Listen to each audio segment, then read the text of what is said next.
Right now, 4 astronauts are in quarantine in Florida. In less than a week, they'll climb into a spacecraft and fly to the moon. It'll be humanity's first return to lunar orbit in over 50 years. But there's something they know that most people don't. The vehicle bringing them home has a critical flaw. NASA discovered it 2 years ago. They still haven't fixed it. And some of their own experts are saying this mission should be grounded. This isn't speculation.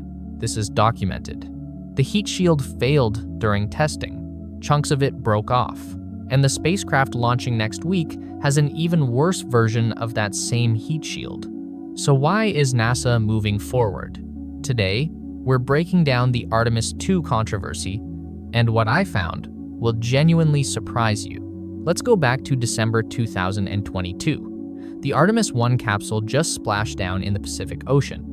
No crew on board, just a test flight.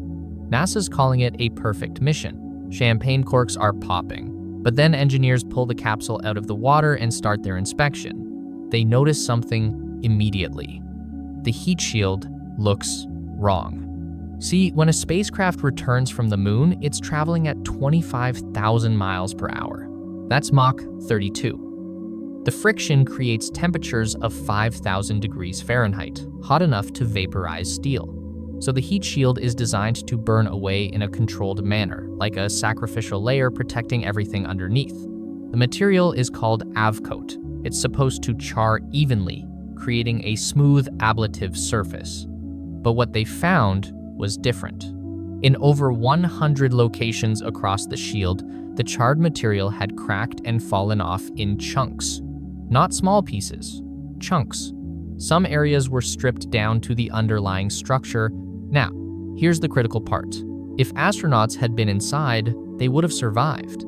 The cabin temperature stayed in the mid-70 seconds, totally comfortable.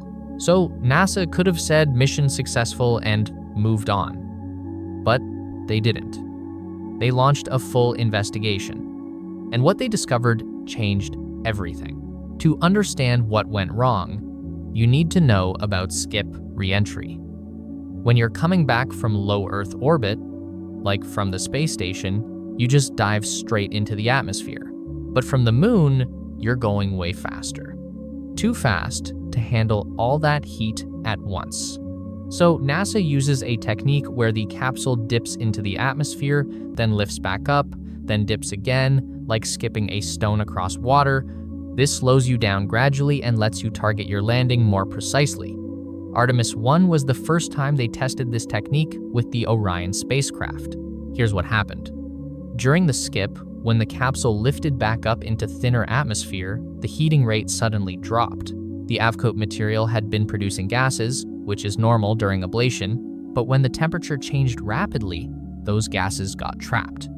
The material wasn't permeable enough to let them escape. Pressure built up inside the heat shield. Think of it like a pressure cooker without a release valve. Eventually, the material cracked and the charred layer blew off in chunks. NASA didn't see this coming because they'd never tested avcoat under these specific conditions. They assumed if it worked higher in the atmosphere and lower in the atmosphere, it would work everywhere in between. They were wrong. It took NASA 2 years to figure this out. They ran 120 separate tests. They examined 200 samples from the Artemis 1 heat shield. They built new testing facilities specifically to recreate the conditions of skip re-entry. And they confirmed it. Gas entrapment during the skip phase was causing the damage. Now NASA faced an impossible choice. The Artemis 2 spacecraft was already built.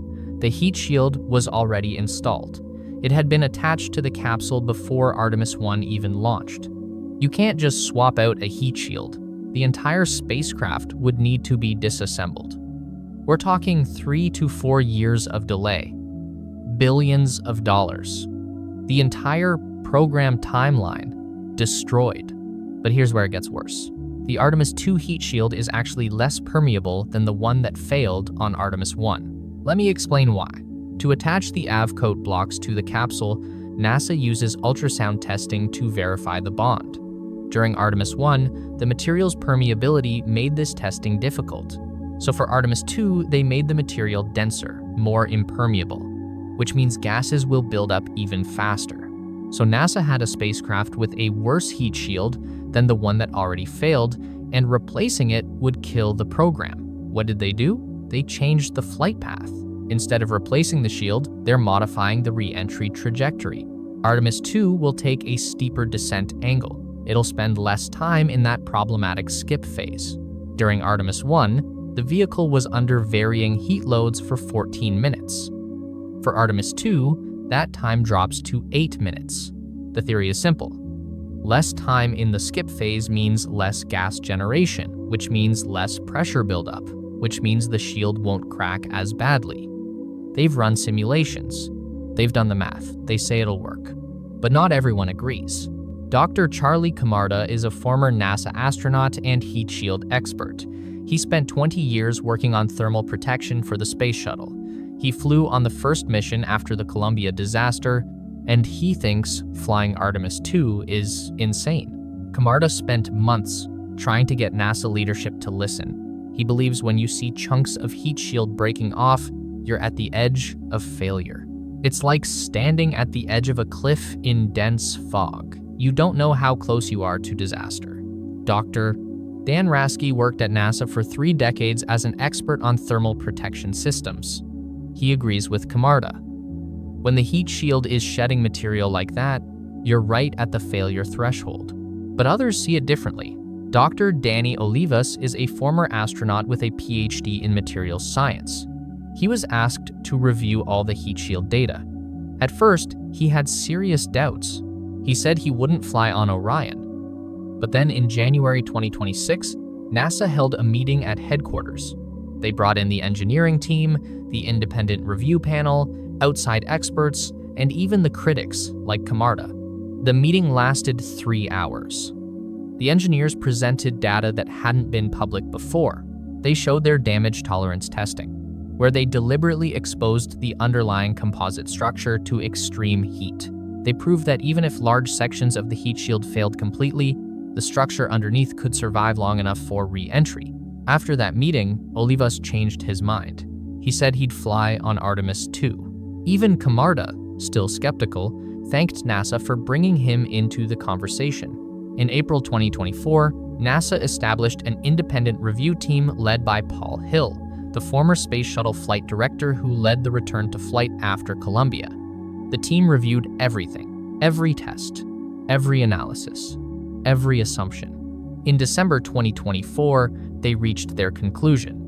NASA's technical assessment was sound, and the decision to fly Artemis 2 with the existing heat shield was justified. Then, Jared Isaacman became NASA administrator in December 2024. One of his first actions was reviewing this exact issue. Within hours of being sworn in, he was in meetings about the heat shield. He wanted transparency, so he invited reporters to observe the technical discussions. After reviewing everything, Isaacman gave his full confidence to the mission. So where does that leave us? NASA has spent 2 years investigating this problem. They've tested everything they can think of. They've built in redundancy. Underneath the avcoat is a composite structure that can briefly withstand extreme temperatures. It wasn't designed as a backup, but it's there. During Artemis 1, despite all the cracking, the maximum temperature on that composite layer was only 160 degrees Fahrenheit. It's rated to 500. NASA also knows the heat shield will crack. They're not denying that. The question is whether the modified trajectory will keep the cracking within acceptable limits. They believe it will.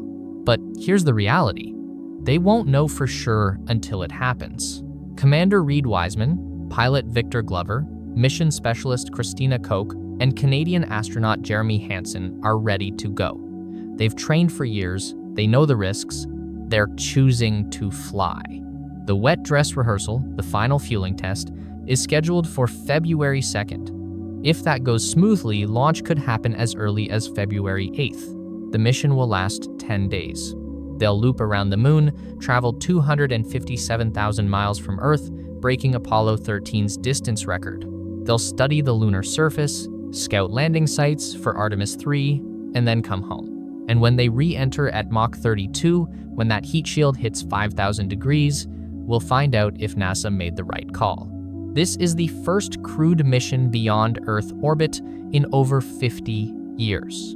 It's a stepping stone to landing on the moon in 2027, to building a lunar base, to eventually reaching Mars. But all of that depends on Artemis 2 coming home safely. 40 years ago, Challenger taught NASA about launch fever, about ignoring warning signs. 17 years later, Columbia taught them again. This time, NASA took 2 years to investigate. They brought in independent reviewers. They invited critics to the table. They tested everything they could. Is it enough? In a few days, we'll start finding out. The rocket is on the pad, the crew is in quarantine, and beneath that capsule, an imperfect heat shield waits. NASA has done the math, run the tests, and made their decision. Soon, they'll light the engines, and we'll all discover together whether they were right. Space doesn't care about our confidence. It only cares about physics. That's the reality of exploration. You do everything you can to stack the odds in your favor. Then you take the leap.